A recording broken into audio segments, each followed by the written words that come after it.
G'day YouTube. This is just a quick and completely unscripted review of the Raspberry Pi desktop, or also known as the Raspbian OS there. So with this one here, of course I'm using it on a computer, so it is actually called the Raspbian Desktop Edition, as opposed to a small single onboard chip there, which is the Raspbian Pi itself. So moving on, just as a quick look at these things here, we can see a couple of things straight off the bat. Now it uses very little RAM, I've found. Now I've actually got a few things opened up here, but it uses up as little as about 90 megabytes of RAM when you first loaded the operating system, which is really cool to see. Let's see, if I were to go across and have a look at the kernel, see where it's at. Now it's actually 4.9, not the latest and greatest, but then again not the oldest, depends on the operating system there. Being the fact that you've got a slightly older kernel, I suppose you could say that it's going to use probably a smidge less of RAM, that sort of thing. But it does still do updates, and in fact the command in order to do updates is the sudo apt command, so sudo apt update, for example, sudo apt upgrade, that sort of thing there. Let's have a look here. So let's see, the CPU is no longer idle, it's being used at the moment, but it generally does idle quite well, and it is designed to be a very lightweight desktop, as you may guess, because it typically is run on the little chips, system on a chip style deal with the Raspberry Pi 3 Plus, that sort of thing. The window manager here, as you can see, is it's actually open box, so that's really cool, and probably something you would expect as well, because it is quite lightweight in nature there. Also, we have the desktop environment, the DE, which is it's a variant of LXDE, so obviously a choice that you would almost expect them to go with, because it is indeed very light there as well.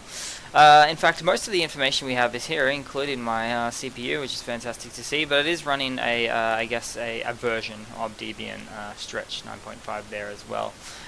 So that's just a quick look at that one there.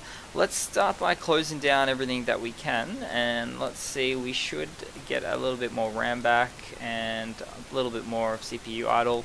Probably not. I have had, now actually the default applications, they're actually quite good. There's a few of them in here, of which Chrome is the default browser, which is fantastic to see there too. Everyone's a winner with that one there.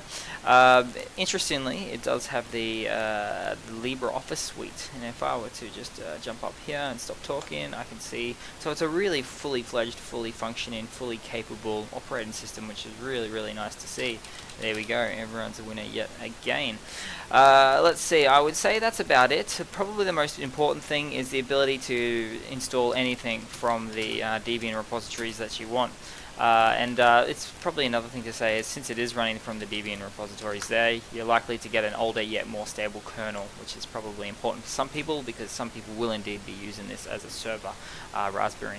So let's see what else. Just the ability to install anything you want from the repositories, just from any other Linux distribution on such a small OS, is just really cool. So I've just installed GIMP. In fact, it was already installed there, so I could just go ahead and load that up, and I can use GIMP on a really tiny operating system, so it's all there for me. Just like all the default pre-installed applications here, we've got a bit of everything, and anything else more that you could want that you know is available on Linux. So in other words, I guess you could say I'm pretty impressed by this this distribution, this release. It's really good for probably smaller end PCs. In fact, I have done a lot of lightweight distribution reviews in the past, and this one probably takes the cake in terms of the amount of RAM that it does end up using, which is really great to see. Hardly anything there. So that's probably pretty much it, guys. I'll just leave you with it there for now. I might do some more videos later as per that little thing there. But yeah, appreciate your time, and this is Raspbian. So cheers, guys. Hope you've enjoyed.